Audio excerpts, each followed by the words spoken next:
नमस्कार, आदाब। मैं रिदम अरोड़ा आप सबका स्वागत करती हूँ हमारे स्पेशल प्रोग्राम में। इस प्रोग्राम में आज हम आपको बताने वाले हैं कि लकवा, अधरंग यानी कि ब्रेन अटैक जो है वो किस तरह होता है और इसका खास इलाज आज तक है या नहीं है। आप सबको पता है कि जब अधरंग लकवा होता है तो ना सिर्फ रोगी प्रभावित होता है बल्कि उसका पूरा परिवार साथ में प्रभावित होता है। पूरा एक परिवार जो है एक मायूसी में बैठा रहता है। आज तक इसका कोई खास इलाज नहीं था, लेकिन doctor Dasan Ayurvedic herbal formulation ने cellphone neuro fast recovery capsule का विकसित किए हैं, जिसके द्वारा इसका इलाज अब संभव है। इसके बारे में और जानकारी देने के लिए हमारे स्टूडियो में इस कंपनी के एमडी डॉक्टर जीवन दसन जो है वो मौजूद है और उनसे हम जानकारी लेते हैं इसके बारे में, इन कैप्सूल्स के बारे में कि ये कैसे जो है पैरालिसिस यानी कि अधरंग को का इलाज करते हैं। नमस्कार डॉक्टर दसन। नमस्कार जी। सबसे पहले तो मैं आपसे यही पूछना चाहूँगी कि हम लोगों को जैसे पता है कि हार्ट पेशेंट्स जैसे आज की डेट में बहुत ज़्यादा बढ़ते जा रहे हैं, उसी तरीके से अधरंग यानी कि पैरालिसिस के जो रोगी हैं वो भी बढ़ते जा रहे हैं। सो क्या कारण है कि ये रोग इतना ज़्यादा घर करता जा रहा है? ब्लड प्रेशर और शुगर। अब ब्लड प्रेशर की तरफ आते हैं। बीपी से क्या होता है? बीपी से जब ब्लड का जो फ्लो है ब्रेन को, जब बहुत ज़्यादा जब फ्लो होता है और बीपी जब बढ़ता है पेशेंट का, तो उसका जो मेन इन्फॉक्शन होता है ब्रेन में, क्लॉट बनता है। वैसे तो क्लॉट कहीं भी बन सकता है, पूरी बॉडी में किसी भी नर्व में, आर्टरी में क्लॉट बन सकता है। इसमें ये दो टाइप का है mainly, haemorrhagic and non haemorrhagic. Haemorrhage में क्या होता है, नस फट जाती है और वहां पे ब्रेन के अंदर ही ब्लड इकट्ठा हो जाता है। उसकी वजह से पैरालिसिस हो जाता है, हेमीप्लेजिया हो सकता है। पैरालिसिस बहुत तरह का होता है, हेमीप्लेजिया, डाइप्लेजिया, पैराप्लेजिया, बहुत सारे इसके प्रकार हैं। तो जब ये इन्फॉक्शन होता है जिसको नॉन हेमोरेजिक अटैक बोलते हैं, ये इससे मेनली हेमीप्लेजिया होता है। इससे जान का खतरा नहीं रहता है, लेकिन मतलब इससे रोगी पूरी तरह से अपंग हो सकता है। तो ये दोनों, ये बीपी के बढ़ने से जो है ये स्थिति आ सकती है। दूसरा है क्लॉट। क्लॉट जो कैसे बना, मेनली क्लॉट बनता है शुगर रोगियों को, डायबिटीज जिनको होती है। सो आपने बताया कि क्या कारण है, मतलब क्या क्या कारण हो सकते हैं इस रोग के लिए। किसी भी पेशेंट को मेरे ख्याल से ये अच्छा नहीं लगता कि वो एक जगह पे पड़ा रहे या बेड पे पड़ा रहे। सो इस प्रोग्राम के ज़रिए क्या हम लोगों को बता सकते हैं ये चीज़ कि क्या सिम्टम्स हो सकते हैं, क्या लक्षण जो है इस रोग के पहले, ताकि वो जो है प्रिकॉशंस ले सके उससे पहले? ये जो पैरालिसिस है, पक्षाघात है, ये जो ब्रेन अटैक है, ये बताकर आता है। मेनली ये 70% रोगियों को इसके लक्षण पहले आ जाते हैं। उसमें ये दो तरह के लक्षण हैं। जैसे एक, जब अटैक आ गया, वो अटैक आ गया, उसके बाद क्या होगा, एक तरफ की साइड जो है वो नहीं चलेगी। जैसे हाथ चलना बंद हो गया, पैर चलना बंद हो गया, चलना मुश्किल हो गया, मुंह टेढ़ा हो सकता है उसमें, और हमारी नज़र जो है एक साइड की आई साइड बिल्कुल वीक हो जाती है या नज़र आना बंद हो जाता है, और हमारी आंख एक बंद नहीं होती है। ये वो लक्षण है जो जब अधरंग पक्षाघात हो जाता है तब के। और जो मैं इंपॉर्टेंट, जो मेन चीज है, जब लकवा नहीं होता, वो लोगों को कहना चाहता हूं मैं कि वो और दूसरों को भी बताएं, वो लक्षण ऐसे लक्षण हैं कि लकवा नहीं हुआ लेकिन लक्षण आ रहे हैं और जा रहे हैं, तो ऐसे रोगी पूरी तरह से इस रोग से बच सकते हैं। इसमें क्या होता है, जैसे ही सपोज करो, मैं आपको कुछ चीजें बहुत इंपॉर्टेंट जो लक्षण है वो बता रहा हूं। इसमें क्या होता है कि एक साइड सुन्न हो गई, फिर ठीक हो गई। हमारे ऐसे लगा कि जैसे हमारी उंगली या हाथ, हम काम कर रहे हैं, ड्राइविंग कर रहे हैं, हम बैठे हैं तो वो सुन्न हो गया, काम नहीं कर रहा, सुन्न हो गया। सुन्न मतलब नमनेस आ गई, वो उसमें कीड़ियां रेंगने जैसा एहसास हो गया, स्टिफनेस आ गई, हैवीनेस हो गया वन साइड, या एक लिंब, एक जो अंग है, कोई भी अंग या एक साइड, उसमें सुनपन आ गया, उस पर अकड़न आ गई, झटके लगने लग गए। कुछ देर के बाद ये ठीक हो गए। ठीक होने के बाद पुनः दोबारा हो गए। तो कई बार हम नॉर्मली इसको ले लेते हैं कि ये एक आम है, लेकिन ये लक्षण ठीक भी हो जाए तब भी हमने इनको इग्नोर नहीं करना। तो ऐसे रोगी चाहिए अपना ब्लड प्रेशर चेक करवाएं, अपनी शुगर लेवल चेक करवाएं, और शुगर लेवल चेक करवाने के बाद अगर वो दोनों कुछ उसमें इम्बैलेंस आता है तो उसको हम डॉक्टर की हेल्प से, उसको मदद से, मेडिसिन से उसको ठीक करें। ठीक है। और इन चीज़ों को इग्नोर करने पर क्या हो सकता है, कई बार जैसे हमने नॉर्मली लिया, बहुत सारे लोग लेते हैं और उसके बाद उनको पूरा अटैक आ जाता है। सो दोस्तों, आपने सुना कि इस रोग के लिए क्या क्या कारण हैं। अगर हम कारणों का ख्याल रखेंगे तो हम अपनी सेहत का ख्याल भी रख सकते हैं। अब यहाँ पे हमें जानना ये है कि इस रोग के लिए क्या इलाज है और इन कैप्सूल्स का इस्तेमाल हम किस तरीके से कर सकते हैं। सो डॉक्टर दर्शन, जहाँ तक हमें पता है कि इस रोग के लिए यानी कि पैरालिसिस या अधरंग के लिए अभी तक प्रॉपर जो है वो ट्रीटमेंट नहीं था, लेकिन आयुर्वेदिक में जो कि आपने विकसित किया है ये इलाज, इसके बारे में प्लीज़ हमें थोड़ा डिटेल में बताइए। देखिए, ऐसा है कि इस जो ये रोग है इसका इलाज पूरी तरह से संभव है और हमारे शास्त्रों में, मैं दर्शकों को बताना चाहूँगा कि हमारे शास्त्रों में इसका इलाज लिखा हुआ है। बहुत सारी ऐसी हर्ब्स हैं, इंग्रेडिएंट्स हैं जो इस रोग के ऊपर काम करते हैं। ज़रूरत थी उनको ढूंढने की और उसको यूज़ करने की, इसको यूज़ कैसे करना है और सही विधि से करना है। जी। तो मैं बचपन में मैं देखता था इस प्रोजेक्ट को, शुरू से जुड़ा हुआ हूँ इससे। फादर साहब ट्रीटमेंट करते थे, लोग पेशेंट्स को उठा के लेके आते थे और एक सप्ताह के बाद मैं देखता था कि वही जो पेशेंट बेड के ऊपर था और जिसको उठा के लेके आए, वो अपने आप चल करके और आ रहा है मेडिसिन लेने। तो हमने सोचा अभी इस प्रोफेशन में कि क्यों ना एक ऐसी दवा बना दी जाए, उसको रजिस्टर्ड करवाया जाए ताकि ये दवा हर जगह पे मिले। क्योंकि क्या होता है कि पेशेंट इस रोग में जो टाइम की जो एक वक्त होता है उसकी बहुत वैल्यू है। एक मिनट में, एक सेकंड में, मैं कहता हूँ एक सेकंड में 2 लाख मिलियंस कोशिकाएं क्लॉट के बाद, खून में रक्त का थक्का बनने के बाद जो है वो कोशिकाएं डैमेज हो जाती हैं, वीक हो जाती हैं। तो अगर हम टाइम पे मेडिसिन देंगे तो टाइम पे पेशेंट को अवेलेबल हो जाएगा अपने शहर से या कहीं से भी, तो वो तुरंत अपना इलाज करवा पाएगा और उससे पेशेंट क्या हैंडीकैप होने से बच जाएगा। तो ये मेडिसिन हमने इसको बनाया है और अब इसको हमने जो है वर्ल्ड वाइड जो है उसको उपलब्ध करवाने की हम कोशिश कर रहे हैं।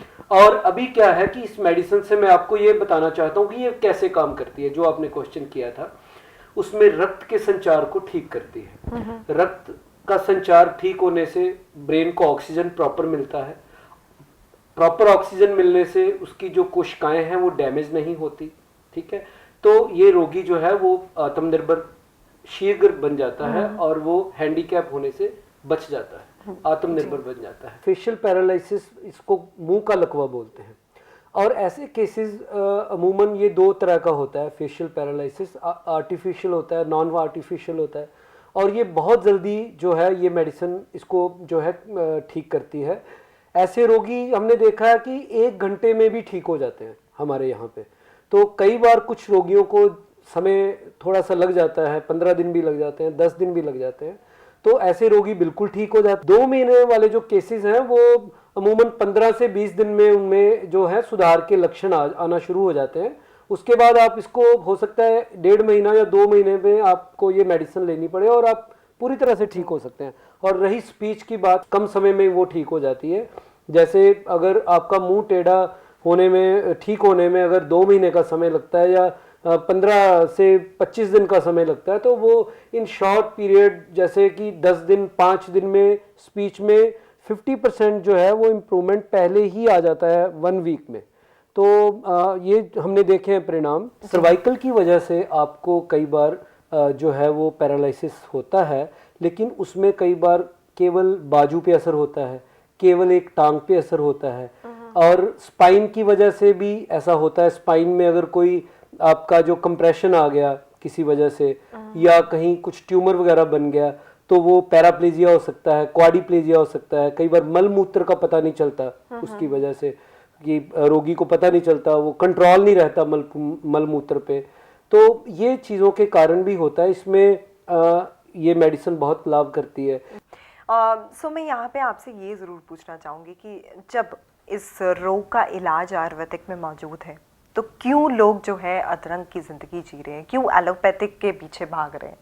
देखिए, ऐसा है, आज की डेट में जब किसी को पैरालिसिस का अटैक होता है वो एलोपैथी हॉस्पिटल में जाता है और उसमें क्या होता है कि वो जब दवाइयाँ देते हैं तो थोड़ा बहुत सुधार अपने आप आता है पेशेंट में। पेशेंट सोचता है कि वो खास तरीके से स्पेशली वो इसी मेडिसिन से ठीक हो रहा है, जबकि हकीकत ये है कि एक नेचुरल प्रोसेस होता है।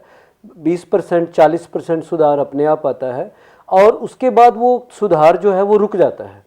तो ज़रूरत है कि स्टार्टिंग में ही, चाहे पेशेंट हॉस्पिटल में है तो वो आयुर्वेदिक ट्रीटमेंट साथ में ले, और हो सके तो अगर पेशेंट होश में है तो उसको हॉस्पिटलाइज होने की बिल्कुल ज़रूरत नहीं है। वो अपने टेस्ट करवाए, उसके बाद हमारी ये जो मेडिसिन है वो शुरू कर दे, जिससे वो कुछ ही घंटों में ठीक हो सकता है।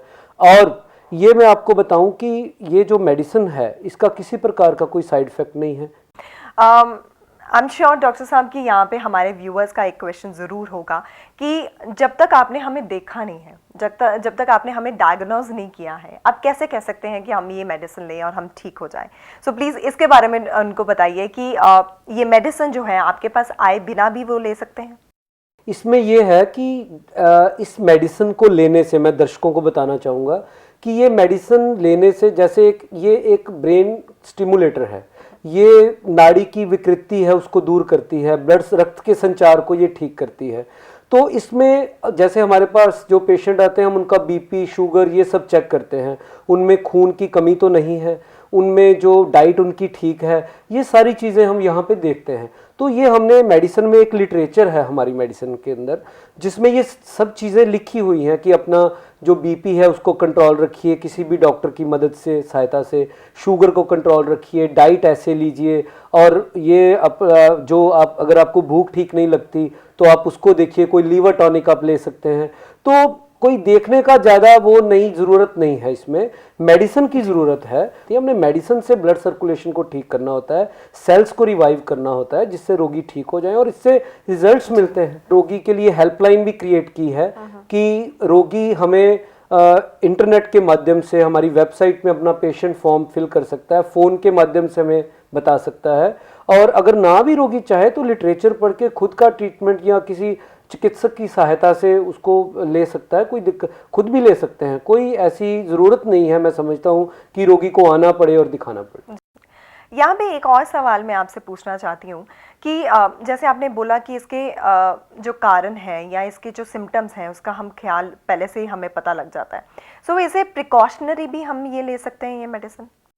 हाँ जी, बिल्कुल, इस मेडिसिन को हम प्रिकॉशनरी ले सकते हैं, कोई भी पेशेंट ले सकता है इसको। हमारे पास पेशेंट ऐसे आते हैं जो हर साल, कुछ लोग तो यूज़ करते हैं इसको, इसका एक पैक यूज़ कर लेते हैं, जिनको शुगर रहता है वो यूज़ कर लेते हैं, क्योंकि शुगर वाले पेशेंट्स में मैंने आपको बताया था कि फाइबर बनने की वजह से छोटे छोटे क्लॉट्स जो हैं वो बन जाते हैं, उनको सुन्नपन रहता है आम।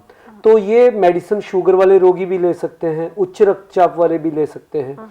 इसके जो मल्टीपल फायदे हैं इस मेडिसिन के, तो इजी इसको ले सकते हैं, इसका कोई दुष्प्रभाव नहीं है। किसी भी मेडिसिन के साथ, चाहे वो आप इलाज ब्लड प्रेशर का या शुगर का एलोपैथी में कर रहे हैं, तब भी इसके साथ वो आप दे सकते हैं, इसका कोई भी किसी प्रकार का नुकसान नहीं है और इसको लिया जा सकता है जी।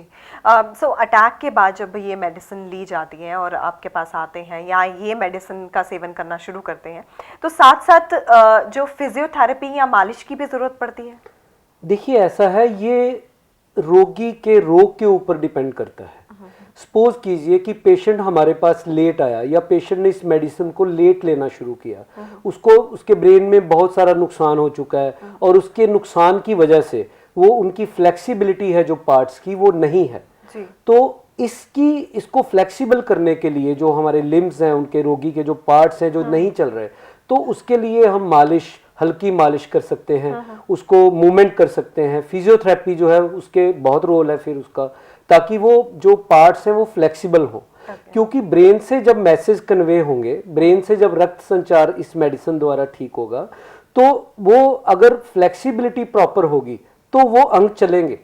अगर पेशेंट बिल्कुल स्टार्टिंग में ले लेते हैं, टाइम को बिल्कुल वेस्ट नहीं करते, जल्द से जल्द इस रोग में इसको यूज करते हैं, तो हो सकता है उसको फिजियोथेरेपी की ना भी आवश्यकता पड़े और मालिश की ना भी जरूरत पड़े। तो इसमें टाइम की बहुत वैल्यू है इस डिजीज में। तो फिजियोथेरेपी और मालिश का रोल इतना है कि फ्लेक्सिबिलिटी के लिए, तो उससे बहुत ज़्यादा असर कोई सेंट्रल नर्वस सिस्टम पे नहीं होता है, वो मेडिसिन का ही सेंट्रल नर्वस सिस्टम पे ज़्यादा असर होता है। जी जी। डॉक्टर साहब, मैं यहाँ पे ये ज़रूर पूछना चाहूँगी कि हमारी मेंटल स्टेट जैसे इंसान की कैसी है कि हम कोई दूसरा हमें बताता है कि मैंने ये मेडिसिन ली है तो ज़्यादा प्रभाव पड़ता है उन चीज़ों का। सो नंबर्स पे बिलीव करते हैं पेशेंट्स जो बिल्कुल हैं। बिल्कुल। सो यहाँ पे मैं आपसे ये ज़रूर पूछना चाहूँगी कि इस मेडिसिन को लेके, सेल्फोन न्यूरो कैप्सूल्स को लेके कितने पेशेंट्स अब तक जो है वो ठीक हो चुके हैं? देखिए ऐसा है, मैं तो अपने दर्शकों को और रोगियों को ये कहना ही चाहूँगा कि देखिए जगह जगह से इलाज करवा करके उनका विश्वास, उनका फेथ खत्म हो जाता है और विश्वास टूट जाता है। बहुत जगह से वो अपना आर्थिक नुकसान कर चुके होते हैं, अपना समय गंवा चुके होते हैं। तो मैं तो चाहूँगा ही कि पेशेंट इलाज करवाने से पहले वो ये देख ले कि मैं जहाँ से, जिस संस्थान से या जो मैं मेडिसिन ले रहा हूँ वो मेडिसिन का कितने रोगियों को वो ठीक कर चुकी है और इसका जो रिजल्ट्स है उसके क्या है, क्या वाकई में ये मेडिसिन इफेक्टिव है। तो हमने इसके लिए बहुत सारा एक जो डाटा इकट्ठा करना हमने शुरू किया और क्योंकि हमें भी ऐसे क्वेश्चंस आते थे कि आपने कोई रोगी ठीक किया, तो वो हमने डाटा अभी यूट्यूब पे और बहुत सारे मूवीज़ बनती हैं हमारे यहाँ, पेशेंट आता है तो हम मूवी बनाते हैं, ये नहीं चल पा रहा है तो ठीक होने के बाद जब वो अपने आप आता है तो वो तब भी हम बनाते हैं। तो ऐसे पेशेंट्स का हम पूरा रिकॉर्ड अपने पास रखते हैं, उनका एड्रेस, उनके टेलीफोन नंबर अगर कोई मांगे तो हम देते हैं और हमारे पास इतना डाटा है कि हम खुद इस मेडिसिन से इतने प्रभावित हैं, हम चाहते हैं कि इसको हम जन जन तक पहुंचा पाए, पूरे विश्व में हम इसका प्रचार करें और रोगियों को बताएं कि ये अपंग होने से आप बच सकते हैं, बिल्कुल बच सकते हैं और 100% आप आत्मनिर्भरता का जीवन जो है वो व्यतीत कर सकते हैं। जो रोगी, मेरी रोगियों से विनती है कि किसी को भी अटैक आए, चाहे वो मतलब आप लगा लीजिए कोई आपका पारिवारिक है सदस्य या कोई आपका रिलेटिव्स है या कोई आपका फ्रेंड है, दोस्त है, तो तुरंत समय को गवाए बगैर तुरंत इसका जो किसी भी चिकित्सक की हेल्प से या सीधा हमारी हेल्पलाइन को यूज़ करके, हमारे डॉक्टर्स की उसको यूज़ करके आप इसको एकदम से जितना जल्दी हो सके इस मेडिसिन को स्टार्ट करवाइए ताकि पेशेंट जो है वो जल्द से जल्द, हमने देखा है कि 1 घंटे के अंदर भी पेशेंट ठीक होते हैं इस मेडिसिन से, तो वो जल्द से जल्द ठीक हो पाए, उनके सेल्स जो हैं वो डेड ना हो। तो ये कोशिश कीजिए कि मतलब पेशेंट को तुरंत ये दवा मिले और तुरंत इससे इलाज जो है वो करवाना शुरू करें ताकि पेशेंट जो है वो हैंडीकैप ना हो और हम उसको बिल्कुल आत्मनिर्भरता का जीवन जो है वो दे सकें। जी। इस प्रोग्राम के द्वारा हमने कोशिश की है कि हम अपने जो पेशेंट्स हैं, हमारे जो व्यूअर्स हैं, उनके सारे सवालों का जवाब दे सकें और एक हमारी एक छोटी सी कोशिश है कि हम एक हेल्प कर सकें अपनी तरफ से व्यूअर्स को कि हम ज़्यादा से ज़्यादा जो है जानकारी दे सकें कि ये रोग क्यों होता है और इसका इलाज जो है वो मौजूद है। So thank you so much doctor Dasan कि आपने इतना समय निकाला, हमारे स्टूडियो में आए और इतनी सारी जानकारी हमें दी। बहुत बहुत शुक्रिया। धन्यवाद। सो दोस्तों, आज इस प्रोग्राम के द्वारा हमने कोशिश की कि हम आपको अधरंग लकवा यानी कि पैरालिसिस के बारे में जानकारी दें और इसका इलाज क्या है आयुर्वेदिक में, ये भी आपने जानकारी ली। So doctor Dasan Ayurvedic herbal formulation के द्वारा ये जो कैप्सूल बनाए गए हैं, सेल्फोन न्यूरो कैप्सूल्स, ये जो है अधरंग को ख़त्म करके आपको एक आत्मनिर्भरता की जीवन के आगे प्रेरित करते हैं और इसको लेके आप अपने रोग को पूरी तरह ख़त्म कर सकते हैं। जाते जाते मैं सिर्फ इतना ही कहना चाहूँगी कि अपना जो स्वास्थ्य है आपकी जो सेहत है वो ज़िंदगी का एक अहम हिस्सा है। अगर आपकी सेहत नहीं है तो ज़िंदगी में कुछ नहीं है। सो अपना ख्याल रखिए और इन रोगों से दूर रहिए। नमस्कार। Dr. Dasan's Life Care Center, near HMV College, opposite Petrol Pump, Jalandhar City, Punjab, 144008. Or log on to www.drdasans.com. और आप हमें ईमेल भी कर सकते हैं inquiry@drdasans.com या फिर drdasans@gmail.com। डॉक्टर दसन्स आयुर्वेदिक हर्बल के डॉक्टर्स की टीम आपकी सहायता के लिए 24 घंटे उपलब्ध है। तो समय गवाए बगैर उठाइए फोन और कॉल कीजिए डॉक्टर दसन्स 7355793557।